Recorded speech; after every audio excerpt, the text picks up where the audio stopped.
All right, runners, welcome back here to the main stage at the Boston Marathon Expo. Thanks so much for joining us today. We are joined by two folks who are here to share a wealth of knowledge on running, nutrition, and everything in between. We're joined by Pam Nisevich Bede. She is an Abbott board certified sports dietitian. She is a 24-time marathoner. She's an author as well. And she can share nutrition, training, and race strategies here today to help enhance your running longevity. And we're also joined by Olympic marathon legend, gold medalist, and two-time Boston Marathon champion, Joan Benoit Samuelson. Joan, Pam, good morning. How are you guys doing? Good morning. Happy to be here. Today's panel is called Nutrition and Training at Any Age with Joan and Pam, and it's presented by Abbott. We thank Abbott, of course, for their support of this panel and all things Boston Marathon and really all things World Marathon Majors, really. Joan, fill in the blanks for me. You are where and how are you doing? I am in Freeport, Maine. We're really blessed to live here. I'm not as social as I once was. I haven't stepped foot on an airplane since early March, but I'm keeping busy. I am trying to pay close attention to my nutrition because we have a large vegetable garden and we've expanded the garden outside the fence. So we're trying to take care of our neighbors as well with fresh produce. Which of the vegetables in the garden has excelled the most this summer, would you say? I would say the carrots, the beans, the tomatoes are just ripening. I've had amazing blueberries, which are full of antioxidants. Everything's organic. My signature crop is celery because I mulch the vegetables with eelgrass, which I collect at low tide along the coast. Wow. We're going to have to expand to another hour called Gardening with the Greats. Pam, fill in the blanks for me. You are where and how are you doing? I am at the headquarters of Abbott Nutrition in Columbus, Ohio today, and I'm great. I had a great run this morning. It's actually my first day back to the office for a little bit. So it's nice to get back into the swing of things, and I'm a terrible gardener. We should all know that. I love vegetables. And I have very high aspirations, but I did not get that gift. Well, you can still continue to aim high. Pam, talk to me for a second talk to everyone about nutrition here. I've heard that as you age, your need for protein in your diet changes. Is that true? Why is that? And how should people adjust? Yeah, I think, as we age, a lot of our nutrition needs change. And protein is definitely one of them. So as we age, we become, unfortunately, less efficient at absorbing and metabolizing protein. And that drives our need up. But when you look at the data of how much we're actually consuming as far as protein goes as we age, our intake's it's insufficient. So we really need to prioritize that intake, especially as runners, because it's just, as runners, as endurance athletes, our needs are pretty high already.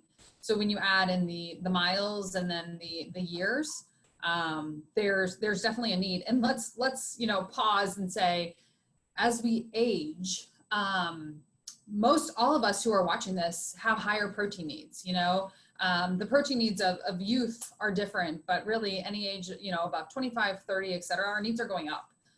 And we need to focus on that. Yeah. And I would always think that, I guess the age old, at least as far as I've been running, is like protein's great for after the workout, right? So, or after you do, whether it's strength, speed, whatever. And beyond that increased need for protein are post-race recovery nutrition needs different as we get older? Like, should we skew one way or another? Yeah, I think what happens as we get older, because again, we're less efficient and our needs are higher, you just notice a real difference, right? You've really got to prioritize that nutritional recovery. And I think we recognize that, most of us watching this, think about when you get up in the morning, you don't feel the same that you did when you were 18 years old, right? So when you prioritize that nutrition, when you prioritize that recovery and that refueling and that rehydration, you have that tool in your toolbox that can help you still meet your performance goals and your other health and wellness goals. And it's a simple, it's a simple habit to get into, hopefully. And it just, it's something we should all be doing. If diet can help those first few steps out of bed in the morning, I am all for it. Right. Joan, when it comes to hydrating and nutrition, really, what you put in your body is, I think, the better the quality of the fuel you'll put in, the better the performance, I would imagine. But what is a simple piece of advice you would share with our runners here? Well, I have long said I'm on a strict seafood diet. I see food and I eat it. I do eat a lot of fish. The omega oils in fish are great, but I eat around the table, so to speak. I do eat some red meat, not a ton of it. It's just, we mentioned balance early on, and I eat a balanced diet, and I eat what I crave. And I just try to maintain a balance, and has served me well. Joan, how have your workouts changed in recent years, and what are driving those changes? What are some of your favorite, do you work out in a gym or do you work out outside of a gym? What are some of your tricks there? Well, I also often say I break my career down into 2 phases, BC and AD, before children and after diapers. And before children, I used to schedule my day around my running. And after having children, and I know Pam can relate, I scheduled my running around my day. So my priorities shifted. And I went from double workouts most days to single workouts most day. I've also, as I've aged, added more cross training. Right now I'm doing a lot of cycling with the hopes of holding on to my knee for another 2 marathons. I'm hoping to get my Abbott 6-star medal, and I need Tokyo and London. I wish I could count all the Bostons and all the Chicagos and all the New Yorks I've run, but I can't. So I'm doing a lot of cycling, and I must admit I'm getting a little brazen on my bike, which isn't a good thing. But I can get a better workout right now on my bike than I can running. I can get my heart rate up higher while I'm on my bike, and part of that's because of the knee, and the other part is because of the age I am right now. Joan, do you do a balance? Interval training is so important for anyone building up a base for marathon running. Do you do workouts on the bike that simulate that sort of interval stress and to build your strength in that way, or how do you replace, or do you continue to do sorts of interval workouts?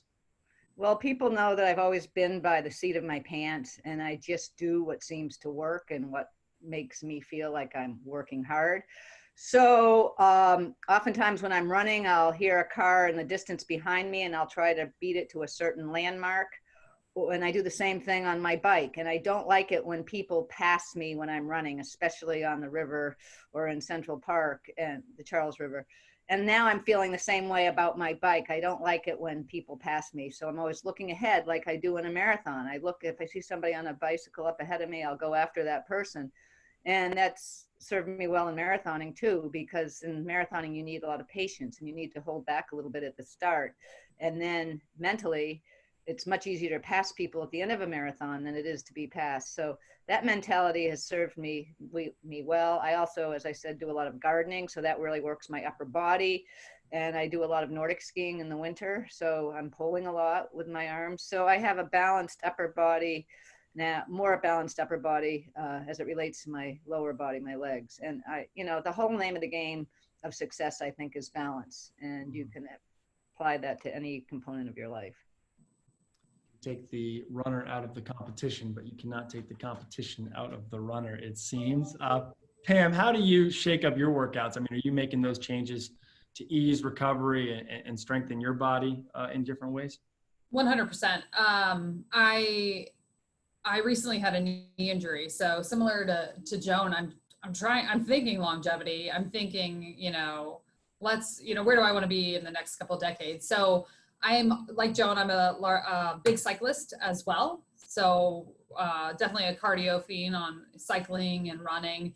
And I do add in interval training. You know, it's not every single day, but it's, you know, like this morning, it was pick me ups for a quarter of a mile while running, you know, a tenth of a mile, et cetera. Not real prescriptive, not real set in stone, just kind of, you know, the next lamppost sort of achievement.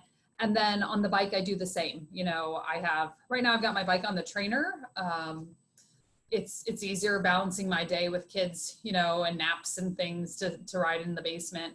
But it's, you know, you can't just ride for an hour at the same pace. You've got to add in those pick-me-ups to improve performance.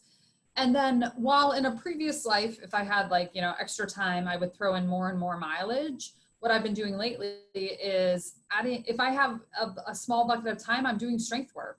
I'm doing core work. Because a lot of my injuries are related to a breakdown in core after having kids or some imbalance, you know, in a musculature group. So I think that's a better investment in time than, you know, a small calorie burn.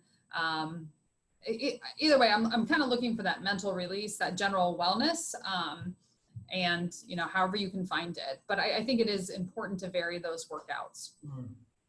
Yeah, you both talked about the wide breadth of different types of things you've done for engaging your body and growing your muscles, becoming stronger athletes all around. It seems that for longevity in the sport of running, that type of flexibility, just in type of that type of expansion of workouts is key. Joan, I mean, what do you think as you've expanded into the realm of different sports, Nordic skiing, biking? Has there been a lesson you've learned as you've gotten older that would be salient for runners to hear? Well, I think rest and recovery are critical as an athlete ages, and I'm still learning or trying to learn how to do that. I very rarely take a day off from doing anything. I need to move. It's hard for me to sit on Zooms for an hour. It's hard for me to go to yoga. I could go to yoga for an hour, but then you've got all the extra time. And if I had 45 minutes of active yoga and 15 minutes of savasana, that would be great. But when you creep over an hour, I lose my patience that I try to save for my marathoning. But to play on the interval workouts, you know, I'm like Pam. I test myself on the roads. I test myself on the bike and the running on the roads, I should have said. But for me, the best speed workout is painting yourself into a corner with time. So you've got to get out there and do a certain workout in a certain amount of time. Like I'm notoriously running right up until the moment of a meeting or an appointment because I'm always trying to sneak in that extra mile. I find myself running harder when I don't have as much time as I anticipated having. And that is a very simple lesson, but it served me really well. And, you know, today I had hoped to give myself a solid 2 hours and I gave myself an hour and 45 minutes. Hence I had to speed up the speed of which I was riding. And, you know, it's good, but you can't do that every day or you'll run yourself ragged. And that brings me back to the importance of rest and recovery for the aging athlete. I've enjoyed a fairly long run, no pun intended, in our sport of running. And I think the balance has served me well. And I think the nutritional piece has served me well. I have added a lot of strength and stretching exercises to my routine, which is something I never did up until this year. But with the knee, I'm trying to be as good as I possibly can be. When's the last time you ran without a watch? Does that ever happen? It seems like you're always checking to see where you're at and how you're doing. Yes, I do use a watch, and I refer to my watch as the tool of the devil. You can't live with it and you can't live without it. I think you're always pushing to either meet a pace expectation or a time expectation.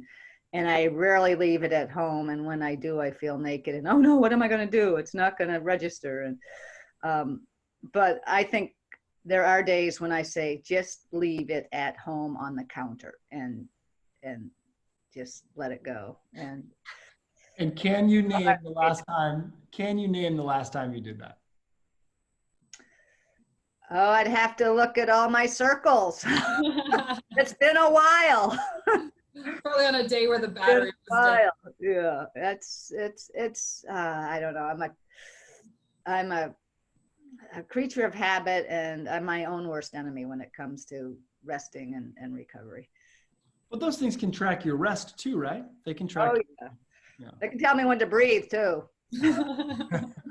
Well, keep doing that. I can't wear it to bed at night though, because it'll wake me up myriad times telling me that I'm having some sort of a heart issue because my pulse is too low. Yeah. Like, nope, that's just me being in shape. Yep.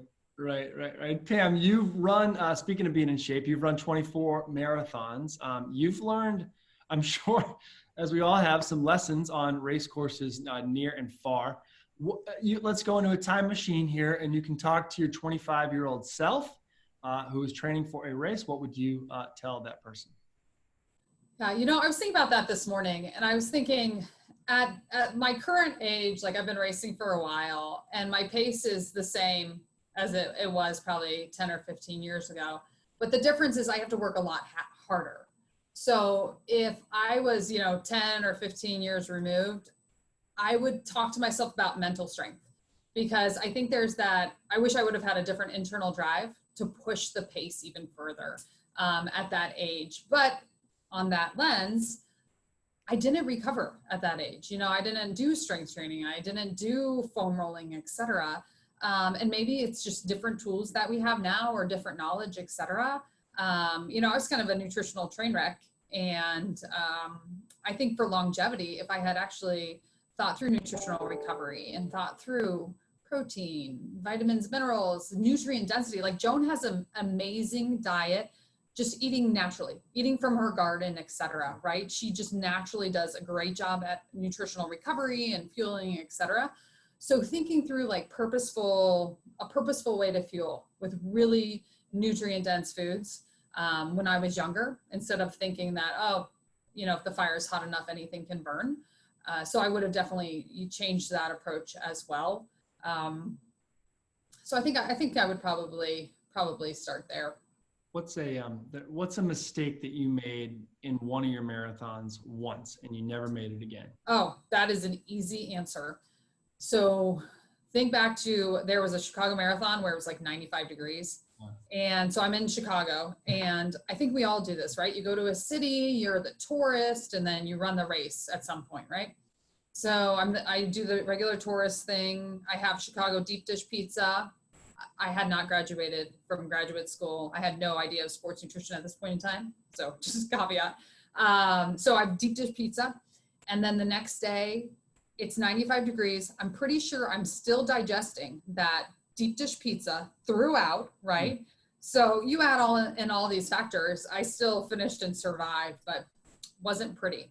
So definitely it taught me nothing new on race day or the day before. And then, give yourself a break, like sit down and like just relax the day before a marathon. And then do the tourist thing like afterwards. Mm-hmm, mm-hmm, mm-hmm. Is that 2007? Yeah. What's the common mistake that people have all made? We'll have people running the virtual Boston Marathon this week, and it is maybe their first or second marathon of their life.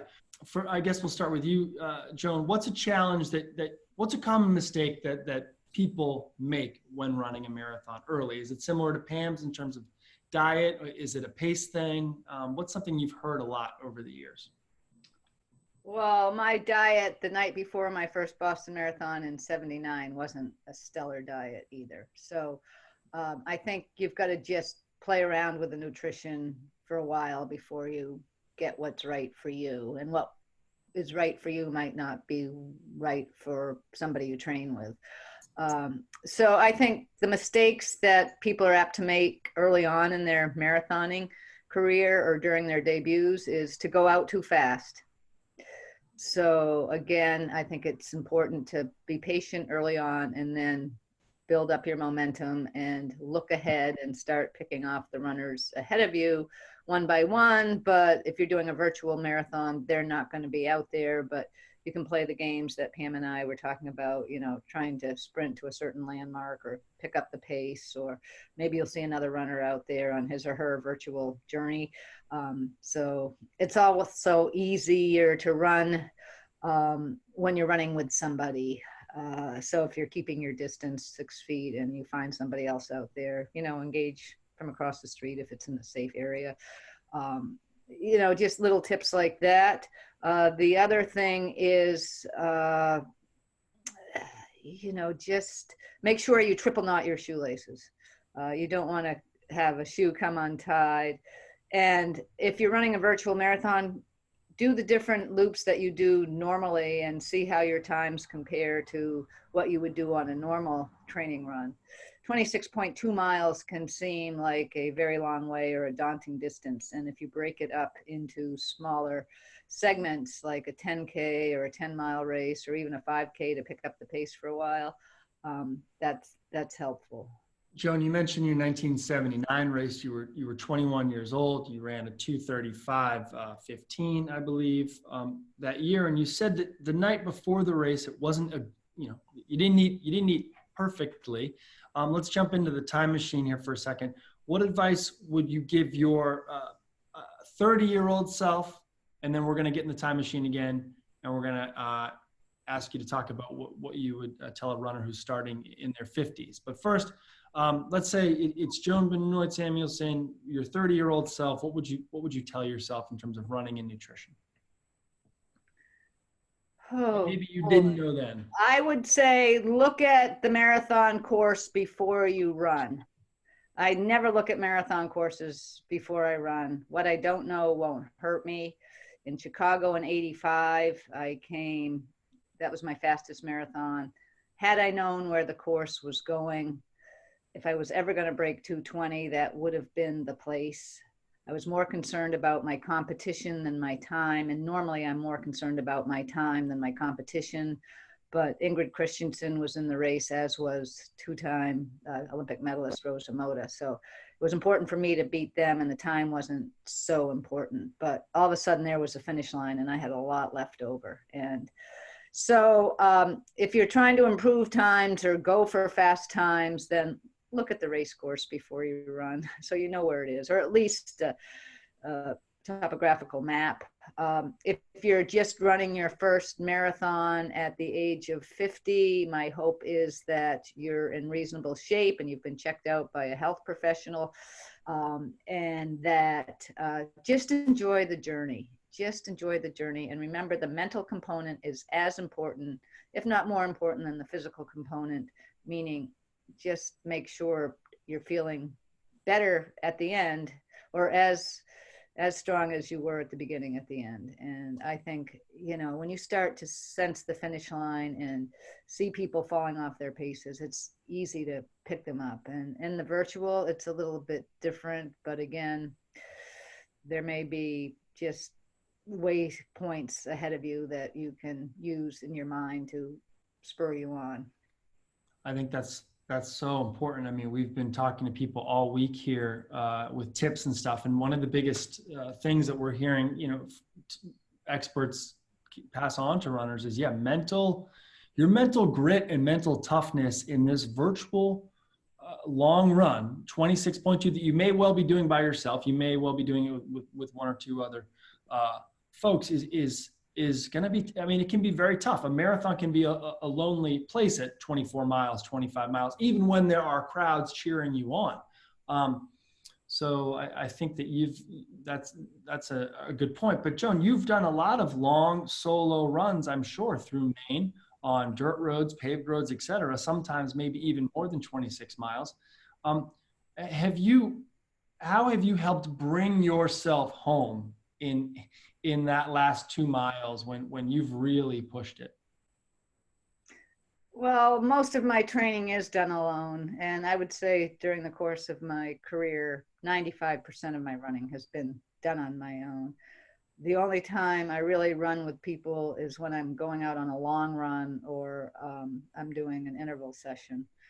and it really helps to have somebody out there. So I just, it's just strong mental toughness that has served me so well. And, being out in a blinding whiteout in the middle of the winter is no different than being out on a run on a day like today when the humidity's high and the sun's beating down.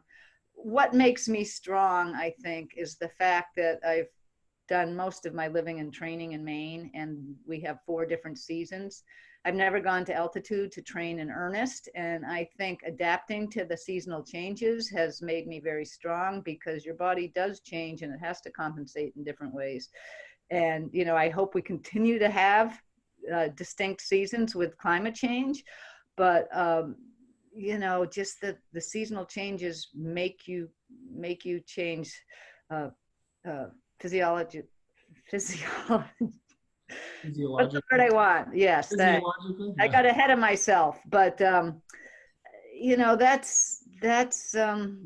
counts for something. And your blood thickens, your blood thins, and that happens in temperature differences, and it happens at altitude. So for me, as I said earlier, I'm blessed to live in Maine, and what could I possibly want that's not here? And during the virtual marathon, I would ask or suggest to people that they have people meet them along the way who they're comfortable running with, who, are COVID free and have been, keeping their distance and healthy and all of that, to just, help you out where you think you're going to have a tough point. So for me, it's mile 17. If I can get to mile 17 and feel pretty good and pretty strong and know myself that I've been here, done that before, then I won't say the rest is cakewalk, but it's all about the ability to focus mentally and to move on. You're into the single digits at that point, right? With miles to go. Right. And that's a big thing mentally. Yeah. And how many 10-mile runs have people done to train for marathons or 15K runs? And, that's a big, big deal to be back into the single digits in a marathon. Pam, let's talk about balance here for a second. You have young kids, 3, 8, 6, and 2. How on earth are you fitting these long runs in, keeping up with your training, and now with everybody home and stuff? I mean, certainly over the summer that might be normal, but with their schedules, how are you fitting it all in? Well, I think one of the things that helps me is finding a support system, and it helps all of us runners, right? So whether it's my husband, or I'm fortunate enough to live very close to my parents and in-laws, helping. I'm not afraid to ask for help. Don't ever be afraid to ask for help. Another thing is making a set appointment. We make set appointments with our colleagues and, whomever. So not just penciling in a workout, but like making it an indelible ink that it's your time to work out. But kind of the silver lining that I have found is that I've gotten this great opportunity to work out with my kids. Like if we were great at any subject last year, we rocked gym class, right? We were so good at gym class. But it's luckily mine are at an age where 2 are biking, and when it's like when Joan and I were talking speed work, they're small children, right? So they pick up the pace and then you better catch up. So we're running, 6-minute miles all of a sudden, and we're at 8s, so it's definitely interval training. And then I view pushing the jogger as my strength work. But the best part is, we all have this opportunity to be a role model and inspire the next generation of not only like staying fit and healthy, but like, look at what you can achieve when you really set your sight on a goal and work for it. It doesn't come easy. That's for sure. It's like, why are you so sweaty, mommy? But we've got this great opportunity to be role models. And that's kind of where I have found the balance. Joan mentioned the 17-mile mark as a key number in any race. When you are taking on one of your races or one of your long runs, or when you're doing a virtual run, is there a mile mark in your mind that you've sort of keyed off of? Yeah, well, for me, it's mile 18. And if I'm at a race and, a traditional race, I usually say, if I have family members there, can you please be at mile 18, because I'm going to need some some support and maybe a kick in the pants at that point in time. But, you know, I've also found over time that for me, mile 18 is, I think it's a fueling issue, right? There's a certain amount of time where we have so much glycogen on board and we tend to start a race or a run feeling fantastic, right? Our glycogen is pretty well stocked. Hopefully if we've eaten a good dinner the night before, if we had breakfast, etc.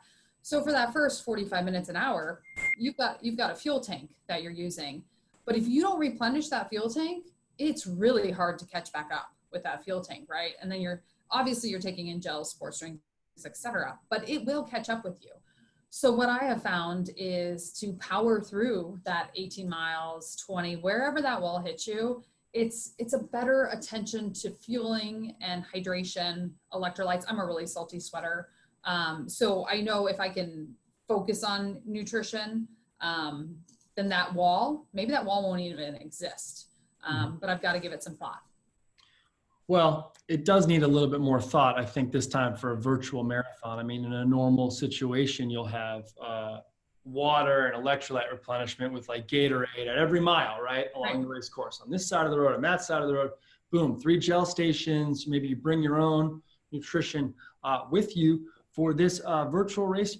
That's all do it yourself. So folks need to fuel up, I would imagine, like they normally do, build a good glycogen store. How many days, by the way, should you start building glycogen before your big race?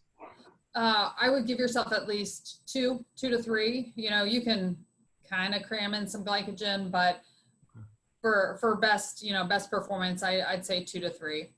And you want to find, the fuels you're familiar with, kind of like we talked about, nothing new on race day. So as you're training, and then perhaps this isn't your first rodeo, find your comfort zone with what digests well, absorbs well, etc. Yeah, and I think that one of the benefits of this virtual marathon is that folks can choose the day, for the most part, on which they want to take it on, and certainly the time of day, presumably, that they'd want to take it on, which affects, perhaps when the weather might be more favorable, cool, et cetera, less humid for them to take it on. Or if they're in the Southern Hemisphere, maybe a little warmer or at a comfortable temperature without snow for them to take it on. But regardless, the hydration and nutrition plan has to be fully mapped out by themselves. Joan, when you're on a long solo run, how do you manage your hydration nutrition for that period of time? I don't. Okay. To be perfectly honest and candid, I don't. I'm like a camel, and one of my weaknesses is I know I don't drink enough water, and I tend to drink when I'm thirsty, which isn't all that often, but I am trying to force the water before and after workouts now, because I am getting older. I can count on one hand the times during my career that I've had to stop and ask to borrow somebody's hose just to gulp. I mean, maybe even 3 times max. I can only distinctly remember twice. So, but I have friends who plant water bottles everywhere, and that's just my makeup, I guess. Mm-hmm. The world of nutrition has come a long way in the last 15, 20 years, especially as it relates to endurance sports and running. And now we've got Cliff shots and these little things that are totally filled with carbohydrates to help you refuel along the way. Pam, do you use stuff like that when you're out there? I do. I always feel like Joan is genetically gifted, and but I also want to do like an experiment. If we planned out the fuel, how fast would Joan go? But no, I have a sensitive stomach. I work with Olympians, I work with armchair athletes, whomever. So everyone has a different kind of tolerance to gels, chews, bars, sports drinks, etc. So I don't do very well with sports drink. So I rely on like a Pedialyte for electrolytes. I need a higher amount since I'm a very salty sweater, and that I tolerate and I absorb it really well. And then I will add in gels, and I alternate like a caffeinated gel versus a non-caffeinated gel, kind of as I go along. But I have found, so the recommendation is 30 to 60 grams of carbohydrate an hour. That's basically 1 to 2 gels an hour. For me, I start to fuel about 45 minutes in. I might start with chews and then go over to gels. But you know, if I can hit maybe 45 grams of carb an hour, I find that I'm pretty well fueled. And any more than that, I'm probably derailed by a GI upset. Well, Pam, you sort of knew where I was going with this. So, Joan, let's just envision a world where in 1979 or 1981, 2, 3, et cetera, there were these gels, these little super packets of carbohydrates that you could take while you ran.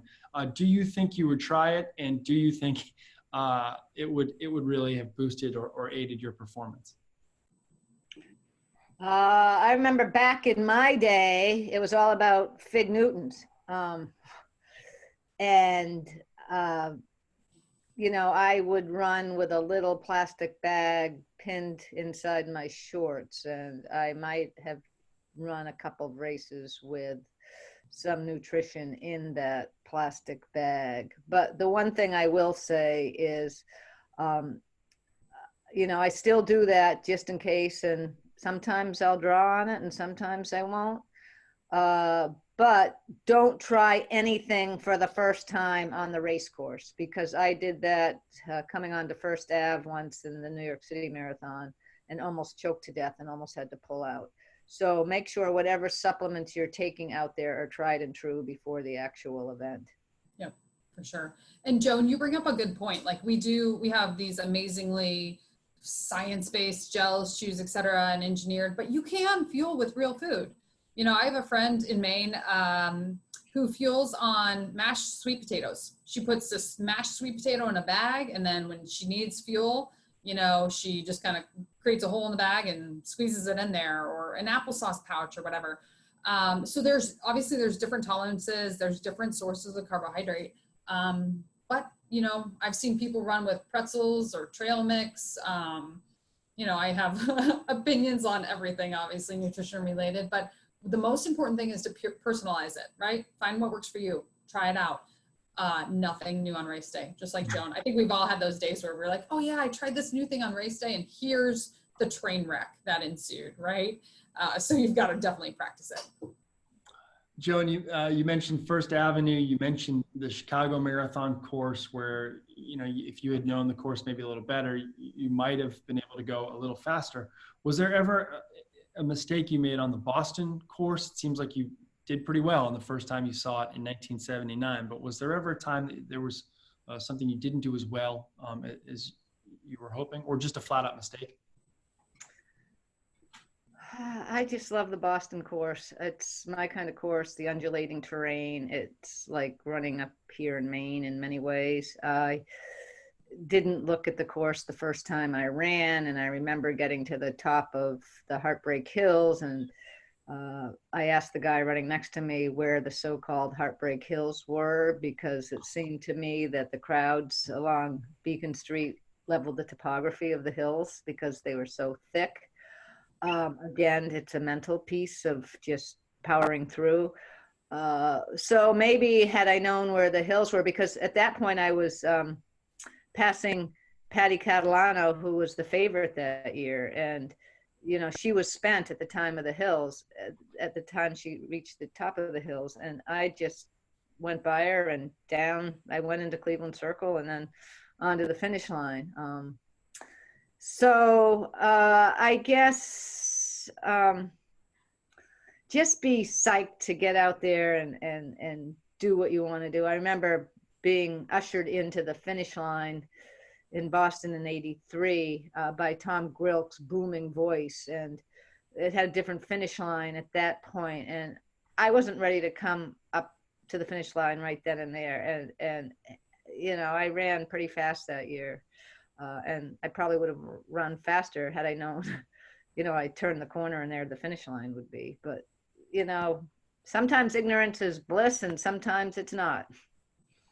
In both 1979 and 1983, you did win by a significant portion. In 79, once you passed Patty Catalano, did you know that you were on American record or course record pace at any point, or were you just hammering away? Clueless. totally just running my own race. And that's what I tell everybody. And I should have said so early. You have to run your own race when it comes to 5Ks, 10Ks, marathons, ultras, which I've never done. But you can't run anybody else's race. And the other mistake I think rookie runners might make is to put all their splits on their arm and then want to hit those splits exactly. Let that arm graffiti go. Just go out and run. And some miles may be faster than you anticipate them being, and others may be slower, but it all comes out in the wash. And just, especially for the first time virtual marathons, just enjoy the journey and don't worry about time. And I guarantee everybody who runs, no matter if it's your first marathon, your 50th marathon, your 100th, whatever, you're going to not sleep very well the night before or the night after. And you're going to ask yourself the night after, if I had done this, or I hadn't done this, or if this hadn't happened, or if this had happened, could I have run faster? And I think every marathoner will attest to that. And there's always something different that you could be doing or have done. And you'll never know until you run that perfect marathon in your mind. When we get back to normal, Pam, what races do you have lined up? Anything or in your mind? Yeah. Well, I echo Joan's sentiments. Boston is probably hands down one of my favorites. But my next one is London. I haven't done London. I haven't gotten, we've got the Abbott 6-star that I think a lot of us are pursuing. So I haven't gone, across the pond. So maybe start, checking those races off. But the next one I've got is London. Me too. I think that's the only one I have left. And Pam and Joan, for you, London and Tokyo, you said, right? I just want to beat Pam to the Abbott 6-star medal. Ooh. Okay, you have me because I have two more to go. I have Tokyo and London. Yeah, I've got more, but I'm with you, Joan. Like, can we use all the Chicagos, the New Yorks, and the Bostons? Like, can we do like a 2-for-1 deal or something? So, yeah. I had planned to go to Tokyo and then run London, which would have given me my 6-star in my 6th decade of marathoning. And that was the story. I use storytelling to motivate myself. So now the story has to be rewritten and I'm working on it. There is Joan, do you know how many marathons you've run over the years? I'm clueless. I know I've run over 150,000 miles. I thought she was going to say like 150 marathons, which maybe you are there, but. No, I'm not. I would say that I have run somewhere around 50 marathons. For somebody who's been running for 6 decades, running marathons for 6 decades, not a lot. I would never advise anybody to run more than 2 marathons a year. And I had some hiati in there with children and injuries. So, yeah, 50 to 75, somewhere in there. I used to keep a log religiously, but after children, it all went to the wind. Oh, one thing I meant to ask you, you said to the runners not to put every mile split on your arm as you go. Is there a check? Is it 10K or 5K or half marathon? Is there a point where folks should check time just to see how they're doing? Half marathon for me, maybe 10 miles, half marathon, 25K, because then you're down to less than 10 miles or around 10 miles. Right. That's when you get around that 17 mile mark, and it's hopefully all single digits. I don't check the time at 17 miles. I just want to be feeling okay at 17 miles. Yeah, I mean, we've heard that it's 20 miles is halfway, but everyone's got a different thing. Certainly, Boston takes a different has a little bit of a different situation with the hills from 17 to 21. Well, it's good to know that was 17 for you, Joan, 18 for you, Pam. Well, we want to thank you both for joining us today as we celebrate the Boston Marathon virtually and from afar, and in September for the first time. We certainly hope to be back doing it in person soon and to see each other in the same room at the same time, sharing tips. Yes. With everyone near and far. Pam, good luck in all your running pursuits and managing the 3 little ones. Thank you. And Joan, thank you for allowing me to be here. It's always a pleasure shooting the breeze about nutrition with you and with Joan. I appreciate it. Well, we appreciate your insight. And Joan, we appreciate your insight as always in returning this year. This is the first time you've ever returned to the Boston Marathon virtually. Well, you know, it's funny, TK, our daughter, who's run several Boston marathons as well, and Pam, you'll know you made it as a mom when your children join you in the sport. It's really cool to have kids who have run marathons and who love to run. And I think, as you said, it's what they know. It's what they're accustomed to. You've been role models. They came with us to most of the big running events, and they learned to love the people and the personalities in the sport, and they learned to love the sport itself. You know, Abby reminded me she's never missed a Boston Marathon until this year, even in utero. So there you go. She's 32 years old, and there are all sorts of stories around the sport, and you know, I'm just happy and feel privileged to be one of those storytellers. So Pam, TK, thank you so much. And to all the runners who will be running their first or 100th marathon virtually in Boston, I wish you Godspeed and stay healthy and stay well and keep counting the miles. Yep. Good luck, everyone. Thank you, Pam. Thank you, Joan.